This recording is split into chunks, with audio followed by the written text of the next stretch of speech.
Good evening, everyone. It's me, Dr. Plague. We talk a lot about horror on this channel, but the real horror out there is how easy it is for your data to fall in the hands of disreputable people. That's why today's video is sponsored by Aura. While you're enjoying today's spooky video, data brokers, those things that go bump on the web, could already be selling your information to scanners, spammers, and anyone else who may want to target you. Your full name, email, home address, your health records, your relatives, they could all be out there. That's why I've been using Aura. Aura shows me which data brokers are selling my information and automatically submits opt-out requests, just for me. It was simple to use and very intuitive, and I had barely gotten out of the setup process, and it was already blocking over 20 data broker requests on my behalf. Aura protects your passwords, your banking information, everything you need for day-to-day online life.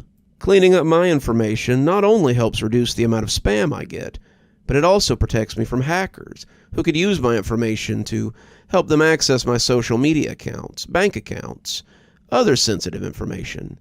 Things like a certain YouTube channel that you all enjoy listening to so much. Aura also does much more to protect me and my family from online threats, the kind you can't see. It comes with other features like antivirus, VPN, password management, parental controls, identity theft insurance, and more, without having to download several different apps. It really is just that easy to set up, and best of all, I get everything at one affordable price. I hear you saying, but Dr. Plague, I have one or two of these tools already. But, dear readers, not having Aura is like locking the front door and leaving the back door wide open. Readers of my fine tales can tell you why that never ends well. Aura is always on, doing the hard work of keeping me safe so I can focus on other tasks like finishing my latest book or uploading my most recent video. I value my privacy, and I know you value yours. You can go to aura.com, that's AURA.com, to start your 2-week free trial. You can also check out the link below and start your free trial with Aura. So why not give Aura a try and protect yourself from the real monsters out there? I need you to start at the beginning, Marcus. The way he spoke shook me to my core. Everything about him, from his slick-pressed gray suit to his black-top fedora, I could tell he had no background in special operations. I could also tell he was somebody you didn't want to upset, so I did as I was told. The mission towered before us like a shadow in the night, a recon of what we believed to be a terrorist organization's base, nestled deep inside the dense woods of the Appalachian Mountains. We were briefed thoroughly, equipped meticulously, and trained extensively. But, as we approached the seemingly abandoned compound, an unsettling feeling lingered in the air, like a premonition of impending doom. I led a reconnaissance unit, my voice steady as I issued orders over the radio. Stay sharp, everyone. Eyes peeled for any signs of activity. We do not know what we're walking into. The crackling of radio static filled the tense silence as my team spread out, cautiously advancing through the overgrown foliage surrounding the perimeter. Private Ryan Hayes, the youngest member of the team, kept glancing nervously at the dense forest that seemed to swallow the feeble light of the moon. "Sir, I've got movement to the east," Corporal Lisa Alvarez reported, her voice barely above a whisper. "Possible hostile activity," I nodded grimly. "Stay hidden and observe. We need to gather as much intel as we can before making our move." As the minutes stretched into hours, the tension mounted with each passing second. The forest seemed to be holding its breath as if in anticipation of the inevitable. Then, a sudden noise shattered the stillness, a low twig snap that sent Ryan into a cold sweat. "Did anybody else hear that?" Private Hayes asked, his voice trembling. "Negative," I replied, my grip tightening on the rifle. "Stay focused. We're not alone out here." I paused briefly while recounting the stark beginning to the mission Blackhawk, but it was enough to get the man's attention. The look he gave me alone struck fear into my soul. "Continue," he said in a deep, raspy voice. I still remember the taste of damp air. It reminded me of the calm before the storm. Then it happened. Gunfire echoed through the night as unseen assailants ambushed us from all sides. We were prepared for this and shot each body down one by one until only lifeless bodies on the ground remained. Amidst the chaos, Private Hayes found himself separated from the group, his heart pounding in his chest as he darted into the darkness of Appalachia. "Sir, I'm being chased by 3 to 4 hooded attackers requesting immediate backup," Hayes shouted into his radio, his voice laced with panic. "We're on our way, Hayes. Hold tight," I responded, my voice strained with urgency. As gunfire ceased, I noticed Hayes' labored breathing through the radio. His next words caught us off guard. "I'm navigating through a maze of dilapidated buildings. It seems I've lost them." A sense of foreboding washed over all of us. "The air's getting thick, and there's a stench unlike anything I've ever smelled. I see strange symbols covering the walls, Captain. I'm scared," Hayes said, his quivering voice barely audible over the crackling of the radio. As we continued to follow Hayes' tracker, we had also started to catch a slight scent of decay. He had caught it earlier, but this was to be expected, I thought. A few minutes later, and nothing from Hayes, we had decided to enter the maze of collapsed and crumbling buildings. A flare burned dimly near a building, so we decided to leave the other 2 men to stay and watch outside while we went inside. "Take a look at this," I said, pointing to the runic symbols that covered every surface. We surveyed the area with caution, only for the other 2 with us to start arguing. "There's more of those Magic the Gathering-looking symbols," Apollo said. "Nah, definitely belongs to Dungeons and Dragons," Nexus argued. At this point, I was just wanting to get back home, but we had a job to do, and by the time I looked back after my train of thought, I found them wrestling each other on the ground over by the runes that we had come to look at. "Would you 2 fuckwits get off each other and shut up? We have to find Hayes and finish the mission," I half yelled, as not to give our position away, but enough for them to hear me clearly. "Who are you talking to?" Lisa asked. "The 2 idiots attracting unwanted attention," I snapped. "Marcus, they're out front, where you wanted them." My blood ran cold as I suddenly came back to it. I ordered Nexus and Apollo to stand watch outside the building complex while we went inside to look for Hayes. The radio suddenly crackled to life. "I found a back entrance to the building since it's starting to rain out here. I can barely hear you over the static." Hayes' voice chirped through the radio. "Permission to enter, sir?" Hayes asked, his voice trembling. "Granted. Enter cautiously and keep your eyes peeled.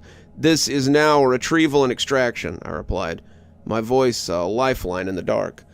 "I'm walking up to the building's back entrance now when I see something. Wait, it looks like hooded figures up ahead." His voice cut out mid-sentence as he presumably entered the building. "Shit," I said aloud and started jogging in the direction of the back entrance, hoping to get to a possibly hurt Hayes along with Lisa following me in pursuit. "Stay calm, Ryan. We're coming to get you," I replied, my voice strained with determination. As our reconnaissance team Delta rapidly approached the flare's back exit, we noticed a slight electricity in the air as our hair stood on end. When we first stepped foot into the building's back entrance, it was almost as if we had been put straight into a humid freezer, the kind you'd find at Uncle Mickey's house, and boy, it was freezing. The second thing we noticed was Hayes' rifle, empty. This made no sense, as we'd heard 0 gunfire moments before. Me and Lisa were confused, but we had to move and make the extraction successful. "Apollo, Nexus, report in," I said over the radio, but I got nothing but a buzzing, crackling sound in return. "Signal must be weak," I muttered. Me and Lisa traversed the building's interior, our steel-toe boots hitting the wet floor. There was a tension in the air, and I knew why. Lisa doubted my ability to lead us. I swear I caught her eyeing me a few times. As we continued our imperial march down the hallway, we had encountered the dog tags of our boy Hayes. Not a good sign in all this. "Hayes, come in. Are you injured?" Nothing. Just static. but a slight slur came out of the radio, like someone trying to speak for the first time. "Hayes, Nexus, Apollo, is that you? Come in." To our horror, the room we ended up walking into while distracted by the radio was, there's no good way to put it. It was filled with bones of all sizes. Some ranged from carrot size, while some ranged from the size of an oversized frying pan. "Holy crap," Lisa muttered under her breath.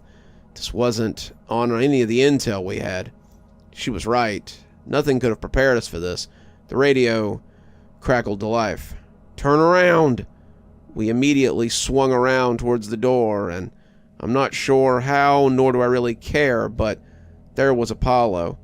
I looked at Lisa, and she shot me a look of approval. She saw him too. "I told you to stay outside," I said. "Sorry, our position was compromised, and we had to get the hell out of there," he explained. Where is your great dungeon master buddy Nexus?" I asked, with a touch of annoyance. "I don't know. We ran in 2 different directions," he said. They could have got him for all I know." That was when I noticed it. It was slight, and any average person would have missed it. His eyes. I was shining my flashlight straight in his face, yet I saw no reflection in his eyes. First I chalked it up to delusion, but the more I examined his physical appearance, the more irregularities I saw. His hair was slightly darker, his skin paler than usual. He seemed taller at one point. The teeth, when he showed a grateful grin, looked irregularly sharp, almost dagger-like. It appeared that Lisa hadn't seen what I was seeing, because she gave him a firm handshake as they set off to find Hayes and Nexus. He also had a tinge of blood smeared on the toe of his steel-toed boot. As they left the room, I trailed behind, making sure to keep an eye on Apollo. "Hello," a familiar voice said over the radio. Ryan sounded off. I didn't know how to describe it. He prolonged every word he said as if he were unsure that was the word he wanted to use. "Ryan, is that you?" I asked. "Yes," he responded. "Tell us where you are. We need landmarkers." "Go past," he said. "Can you repeat that?" I asked, but there was silence. It was as if he were choosing his next words very carefully. "Ryan, we need you to be more specific on your coordinates," I ordered in a stern, monotone voice.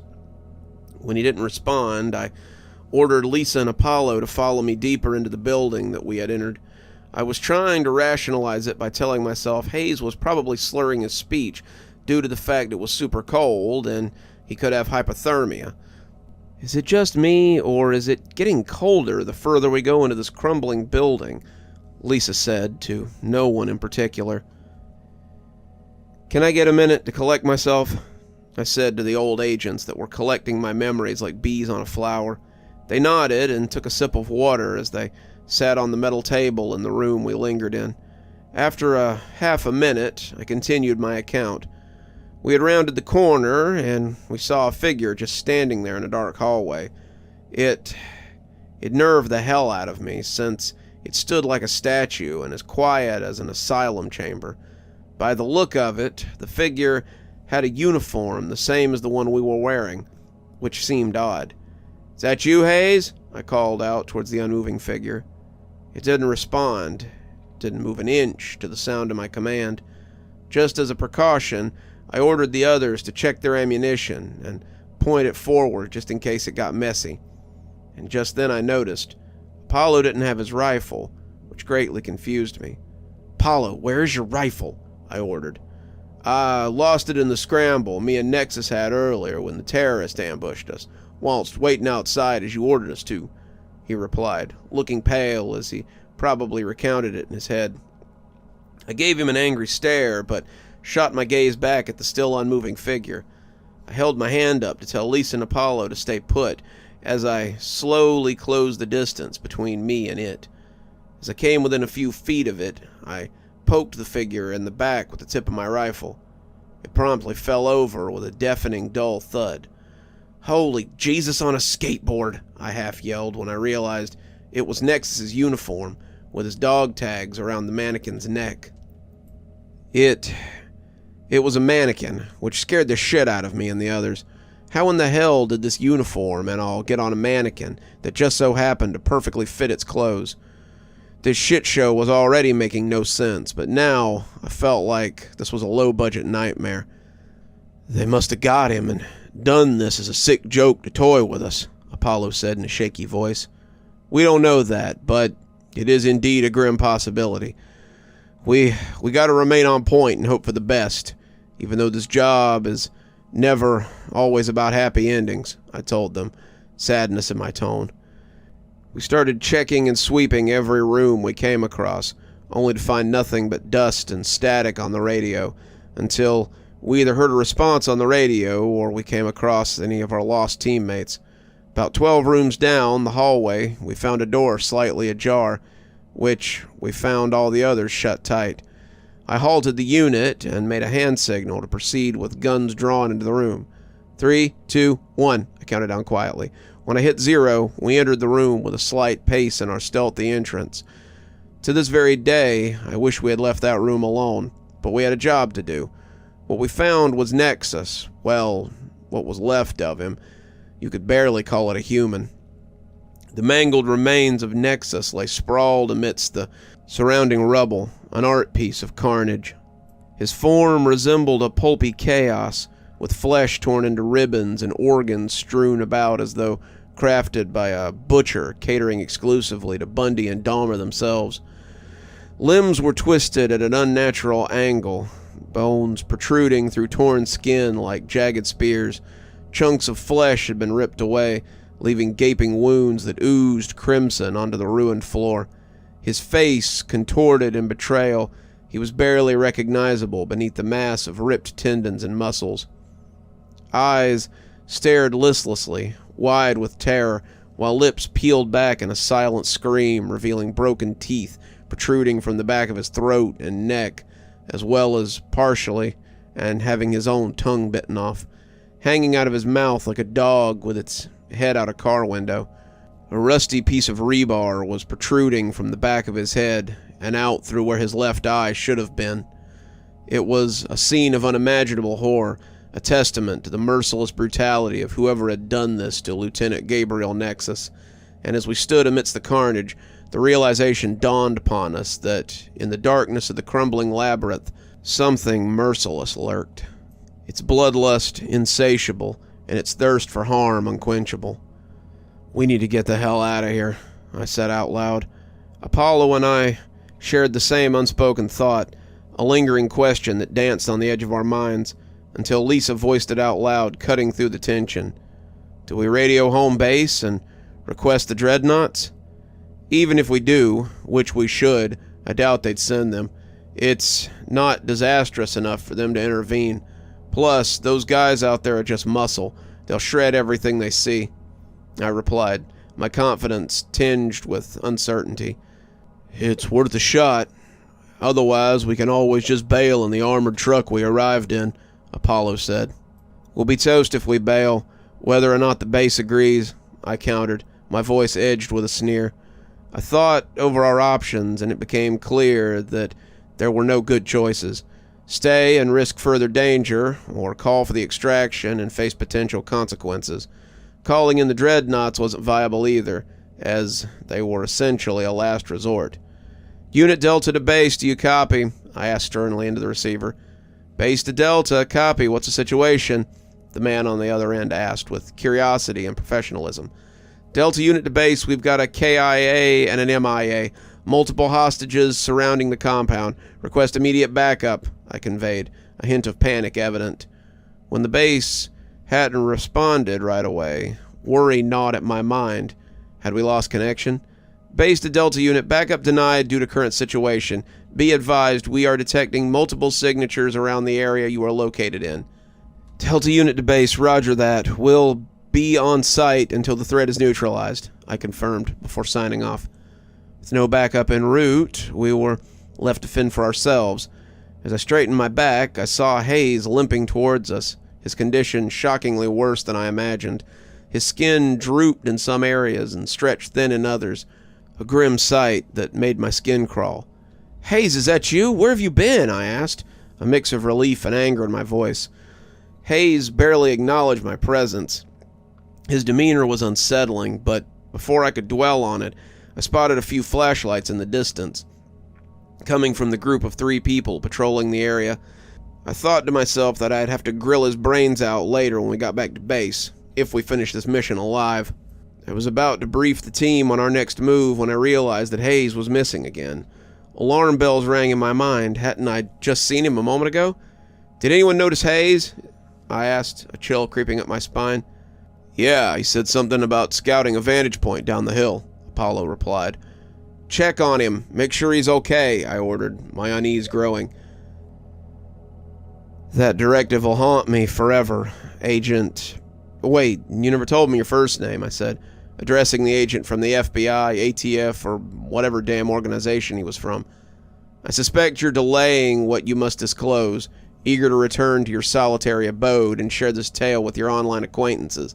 But should you do so, I have no choice but to imprison you for violating the NDAs I'll provide once the story concludes.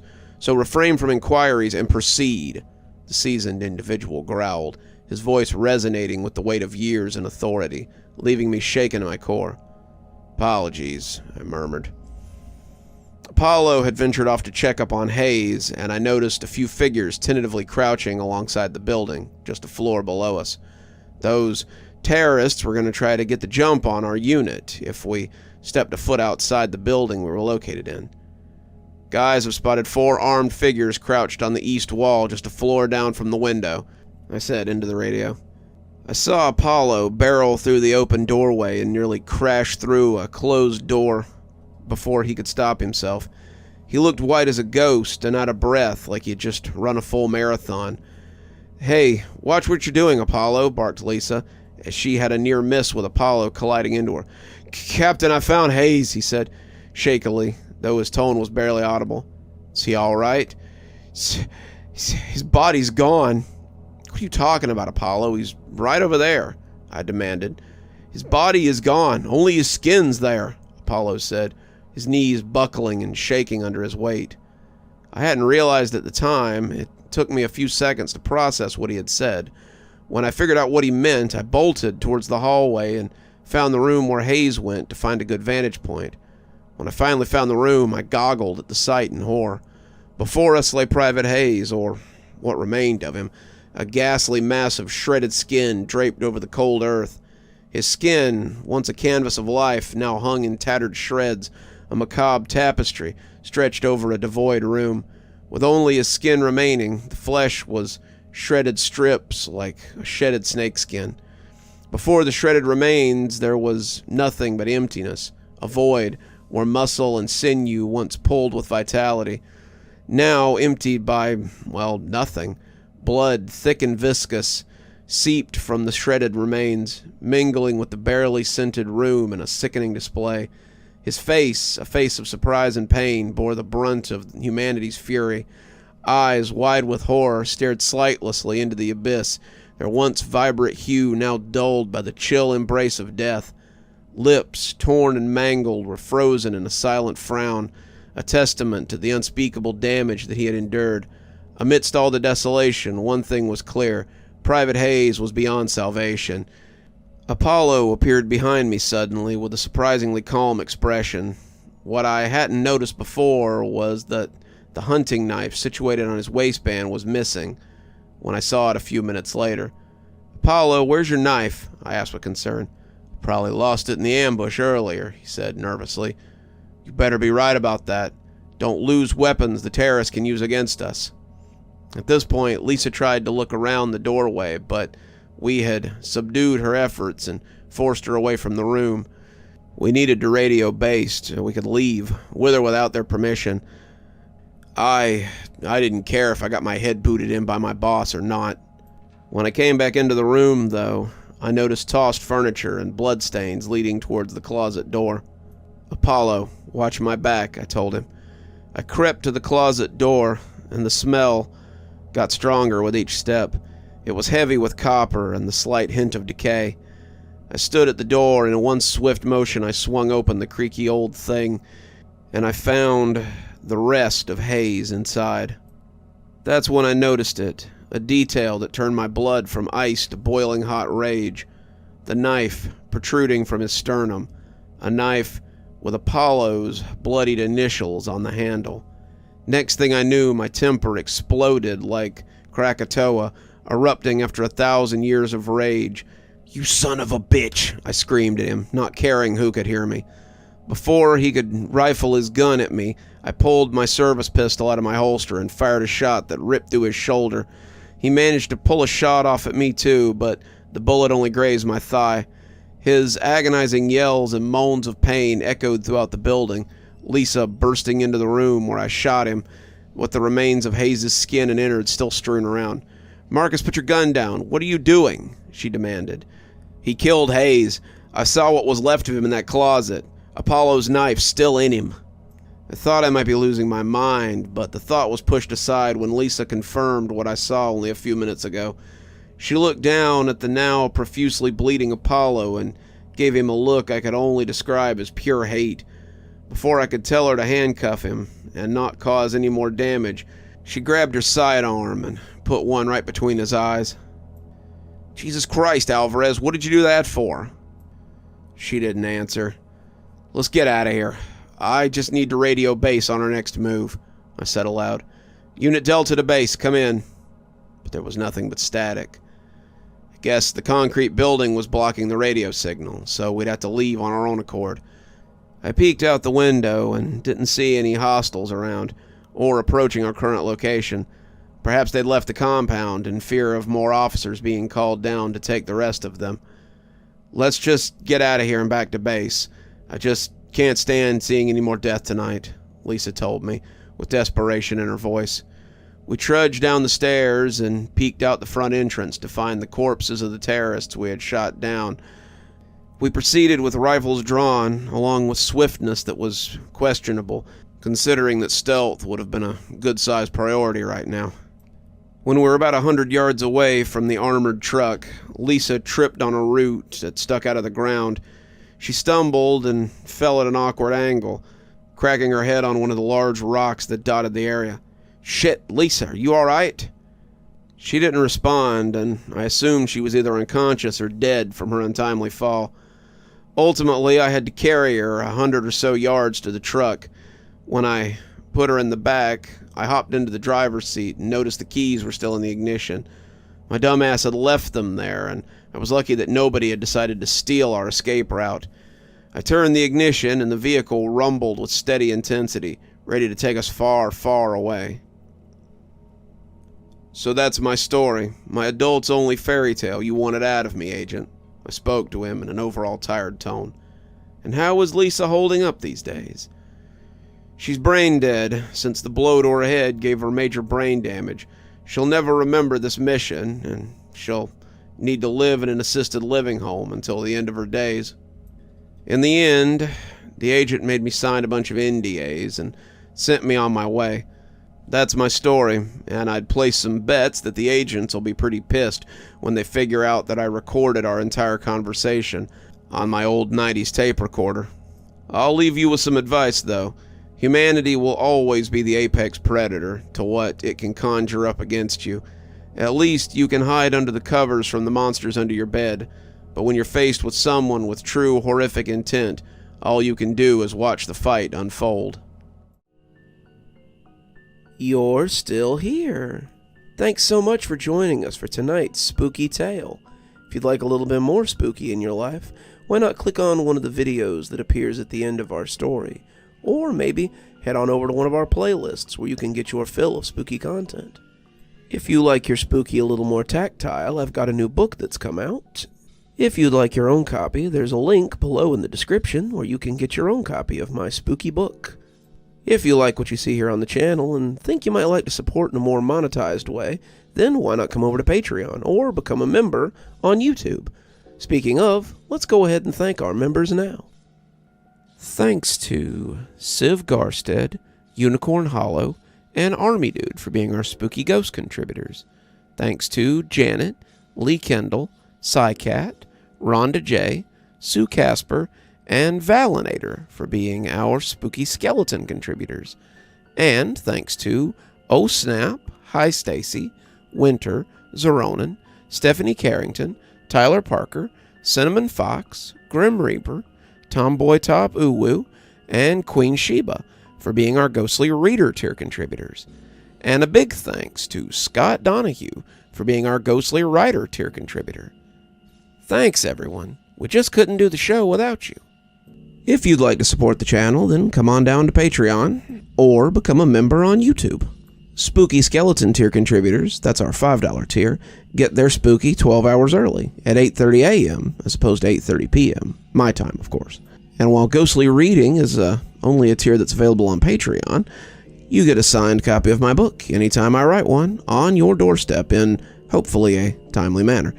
If you'd like a book, we have many on Amazon. I've got links below if you'd like to follow those. Should get you to my page so you can buy any one of my 8 books I believe we're up to now. I'm sure they'd look really nice on your shelf, and I'll sign them for you if you can find me out in the wild. And as always, thanks for stopping by. Dr. Plague, signing off. Have a wonderful evening.